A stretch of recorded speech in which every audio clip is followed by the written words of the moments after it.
Hello, everyone. Good afternoon. My name is Mrs. Kinder, and this is just a brief introduction / orientation video to kind of give you an outline of what to expect from my class.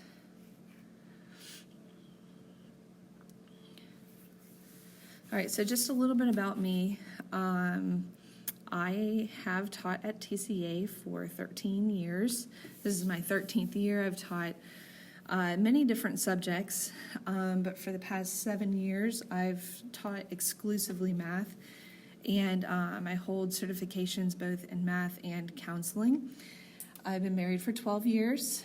We have 3 beautiful children pictured here, and we're expecting our 4th child. We're going to name him Trip, and he's due on October 9th. Just real quick about my maternity leave. I am expecting to be out for the majority of the second quarter. I have a maternity sub lined up. She's really awesome, very sharp. She'll be starting to kind of blend in to our classroom dynamic sometime in September, and I will still be actively involved in all of the classroom procedures and whatnot, and touching base with her while I'm out. And of course, I'll communicate more with you as we get into the school year. Okay, so just a few important classroom resources specifically for this class that I wanted to go over. The first one is the YouTube channel.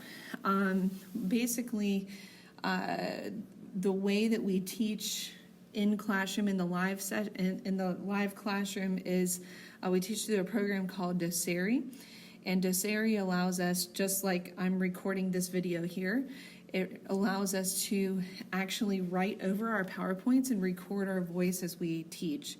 So if you go to my YouTube channel, you'll see literally hundreds of videos that are archived on my channel from previous years. So this is a really beneficial resource, especially if you're absent for whatever reason. I know we do have the virtual learning options this year as well, which we'll talk about in a minute. So it's a great resource to be able to go back and watch the videos again. And I'll talk about the most convenient location to actually access those videos in just a minute.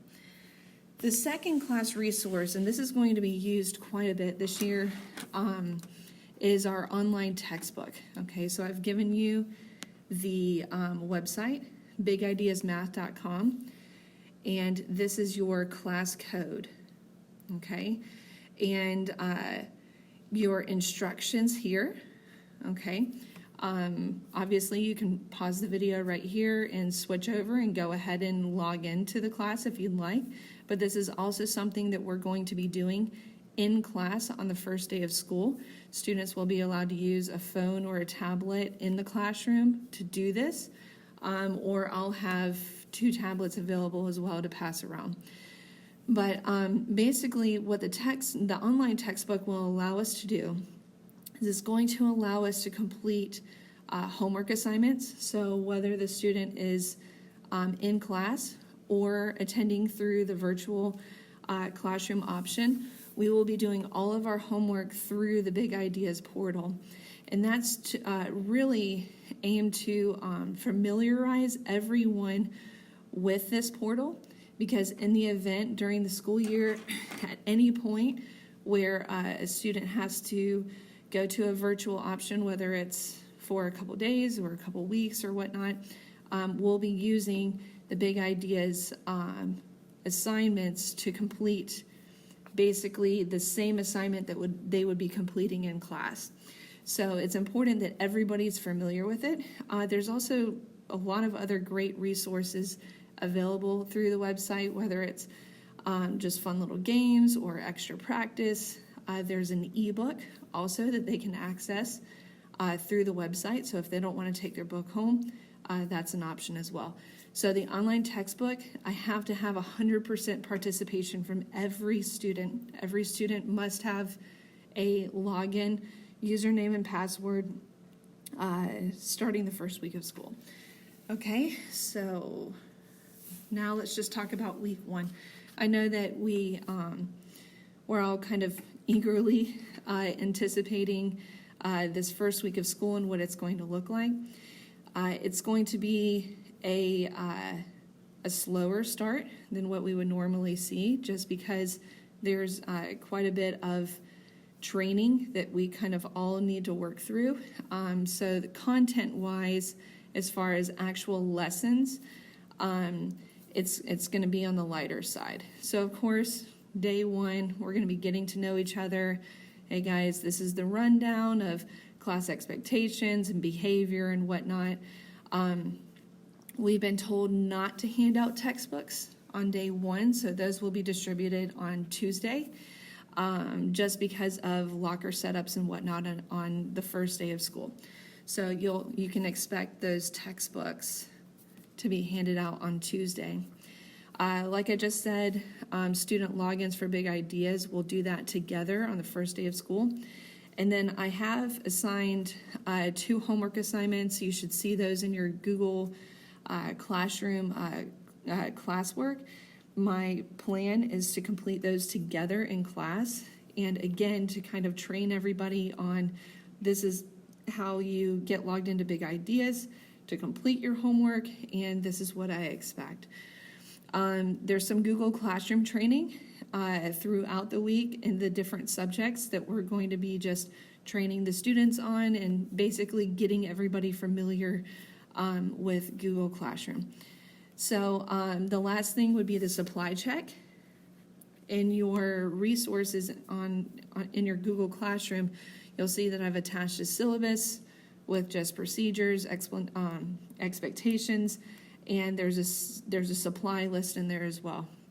That's actually going to be a quiz grade. So your first quiz grade, the first Friday, so that's August 14th. It'll just be a quick supply check to make sure that all the students have the supplies for the class that they need. And again, that supply list is in your Google Classroom resources. Other than that, the only other thing I need to discuss is the honors requirements. Because you are in an honors class, so for honors math, and the same requirements would be for English as well.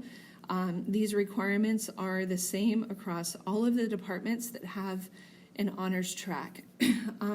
And I understand that it's a more difficult and challenging course than, of course, the standard math track. So with that comes increased expectations. And one of the main expectations is the grade. The student must maintain an 85B average on each marking period. Now notice this is each marking period, so we're talking each 9 weeks. If your student drops below an 85 during the 9-week period, that's okay. The grades are going to fluctuate. Now, if they're dropping severely below that average, you would expect to hear from me because we need to recover that grade before we get to the end of the quarter. Students with a C average or below at the end of the marking period will be moved to the standard course for the subject. This is especially important in the first quarter. We're going to look to identify the students who maybe just need a slower paced class pretty quickly on, which would be in the first quarter, and make those adjustments as needed. But again, you'll receive quite a bit of communication from me before any change like that were to happen. And last but not least, and I have included this document as well in the Google Classroom documents, and I'll also be handing this out on the first day of school to the students who are in person in the classroom. But this is just the honors requirements form. It goes into more detail what I've just discussed on this slide, but just please read through that thoroughly. Make sure you understand what those expectations are. And of course, if you have any questions, please reach out to me. I'm looking forward to a great school year, and I think we're all ready to embrace the challenge of what lies ahead, and I think it will be a great year. And thank you.